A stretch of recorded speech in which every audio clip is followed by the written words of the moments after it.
supercross, pro supercross with the amateurs. So fresh track. You guys, I think you guys are a little spoiled. Look at what B-Rad did for you. Who are we waiting on? Lily. Oh, scaredy cat. The 910, give us a little background. My name's Aller Camp. I'm from Chesterfield, Missouri. I'm 17 years old, and I'm gonna be the next big thing. Oh. You better not put the camera, on. You might do some endos out here. What's your goal out here today? I'm gonna hit all the rhythms by doubling, obviously, because we're not there yet. And I'm gonna get my timing good. I'm not gonna come up short on anything. That's the goal. All right, that's a good goal. All seriousness, out here, what he just said, you need to focus on timing. That's the only thing you really need to focus on out here, especially with outdoor suspension. And building a little bit of confidence. Any of you that haven't hit the finish line yet? I haven't rode this track. Okay, so both of you haven't rode it. So you want to just take your time. Anything that you're wanting to do that you haven't hit, it's good to watch somebody, talk to somebody, get a little bit of confidence, you know, because some things on Supercross, they get a little intimidating sometimes with just, okay, it's Supercross. It seems bigger than what it would seem like on outdoors, right? So if you hit that finish line intimidated or scared, you could land at that berm, right, pretty easily. So following somebody can be a good thing. You know, and the biggest thing, if you're confident in it, then you'll probably execute it perfectly fine. But if you're unsure, it's always better to watch somebody or ask somebody what gear they're hitting it in and kind of listen to their bike, you know, how aggressive they are all the way through the face, because that changes a lot. All right, so we're just going to do a warm-up out here. But remember, you're using this to your advantage. Getting on a pro supercross has many benefits, right, of building confidence. Every time you get out here, you're a little less intimidated. Right, so use that to your advantage. I know, Lily, you don't like getting out here, but overall it's going to make you so much better. Just focus on your timing. Right, a lot of times when you're jumping, you want to get super aggressive and then off, and that makes you clip where you want to be smooth. Smooth is fast. Everything about Supercross is timing. You can't go fast without timing, right? So that's overall what we are working. Okay, so let's just do a good 10-minute session.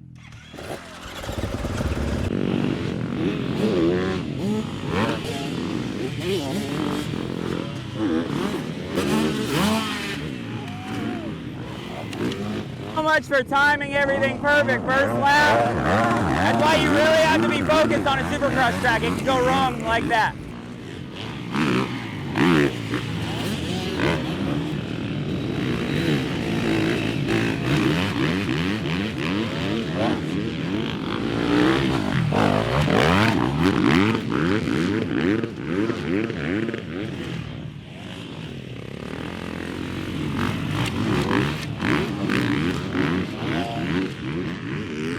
Three clip.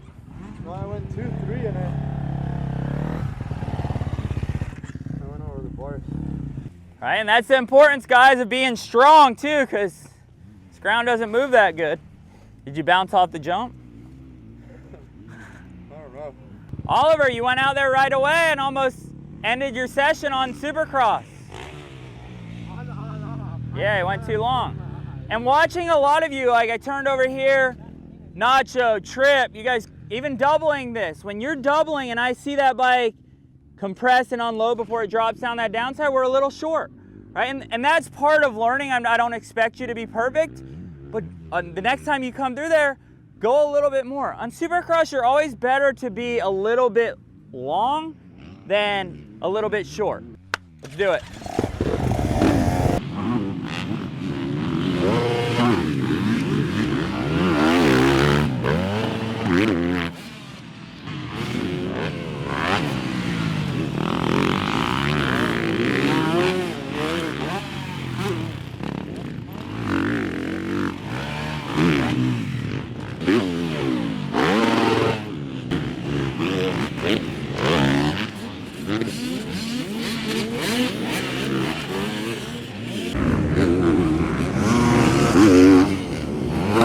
But hey, we're gonna work this turn, so work it with us, because you can incorporate that rhythm. The biggest thing we're working is this bowl turn. A lot of you, Chase, Lily, going underneath that rut. That rut is actually how you can carry some momentum. It's good to force yourself to get in that rut whether you have speed or not, and just have a different feeling. When you go underneath of it, it takes that rut out of it, and it will make it, I can't say less challenging, but you just aren't ever going to get comfortable with those ruts in the bowls. So I want everybody hitting that rut. Try not to destroy it. Think about momentum and not being super aggressive with your clutch, and just keep that flow. For you and you, it'd be good to drop that clutch. Go no clutch in that bowl turn and just think about being smooth. Aggression isn't always fast. Smooth is fast. All right?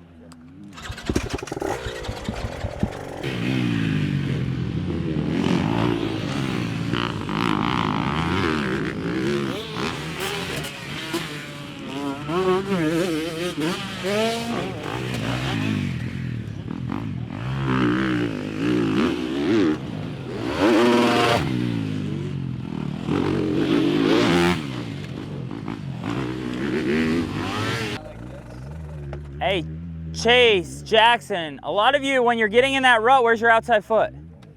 On the brake, right? So you're just waiting to back out of it. You're binding that bike up. Take that outside foot, put it on the ball, weight that outside foot. It's gonna allow you to be a lot tighter, a lot more balanced, and a lot more consistent getting through that turn. You're just waiting to back out of it. Magoo, go do it for us. Guys, that bowl right there is just screaming momentum. Look at that thing, it's so good.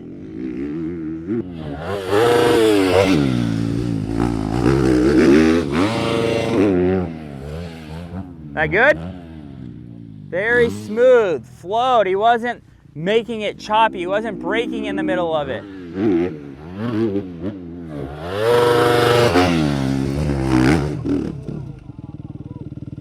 Try to get too much out of it. What is, why did he crash? A little too much lean, a little too much commitment. That's how you learn. That's way better than being on the brakes and backing out of it.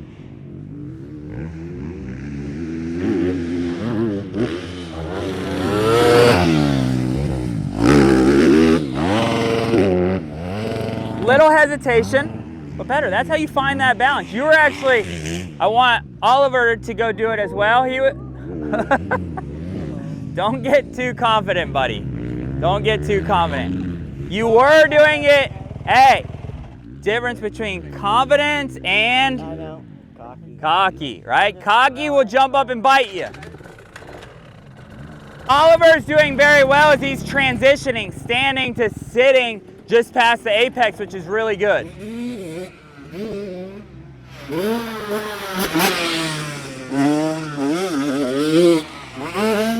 That one he actually stayed standing a little bit longer, and he paused right before he went to sit down. So that's what he wants to lose, and he was doing it better earlier. Let's see if he can get it again.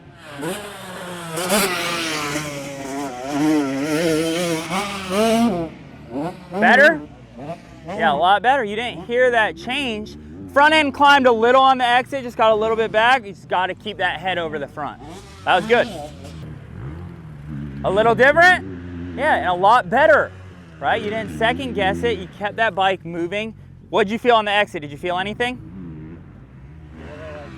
Front end just got a little light. So what caused that? Yep, just got to keep that head over the front, all right? So you guys get off the brake, right? You were getting off it early, but you want one motion. You're still on it too late. Keep that bike moving. That's the advantage of getting in that rut. Nacho, you're down low. Are you gonna carry that much speed in that low rut? Right now, that rut's just, get in it, right? And when it got chewed up or something, yeah, you might move down, but right now when it's good, just get that feeling of getting in that rut. Whether you have as much momentum or not, it's a good feeling to start to initiate.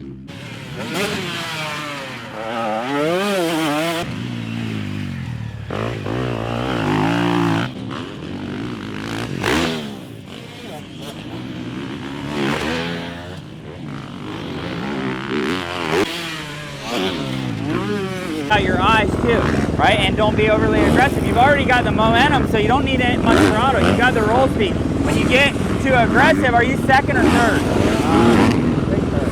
Make sure you're third. When you've got that much momentum, it'll help, okay?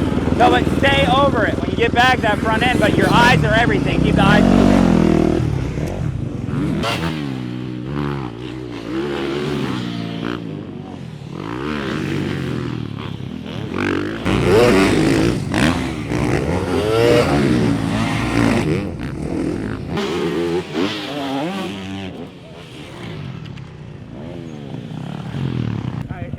Oliver, go do it real quick. But what I'm gonna want you guys to do is actually what Oliver's doing. He's standing up to that turn, and with it having that buckle, that bike can move under you a little bit more, right? You're a little calmer. When you sit and you see a berm like that, the first thing you want to do is get super aggressive.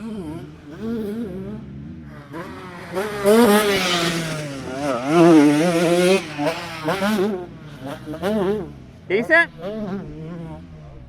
A little pause, right? But he just came off a crash too, so he's a little bit more hesitant.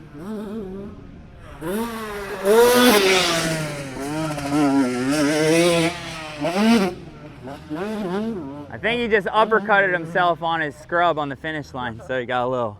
I need to regroup.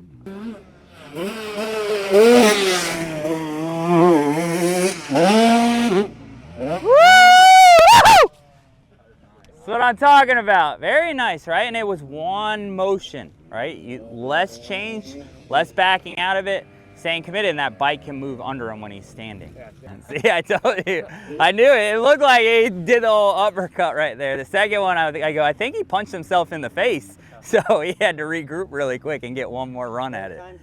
Yeah, and that was very good, right? And it allows that bike to move under you. And it takes another level of confidence to be able to stand up all the way through that rut. Then you could go to maybe eventually transitioning to sitting down, just past the apex if you needed to seat bounce or something like that. So being able to transition at any point, depending on what the turn's like, number one, if you can stand up all the way through it like that and stay under power, that transition's gonna be a lot easier, right? Which we a lot of times miss is when, even Magoo, when you were standing, you wanted to shut off to sit and then go. It should be one motion, right out of it, right?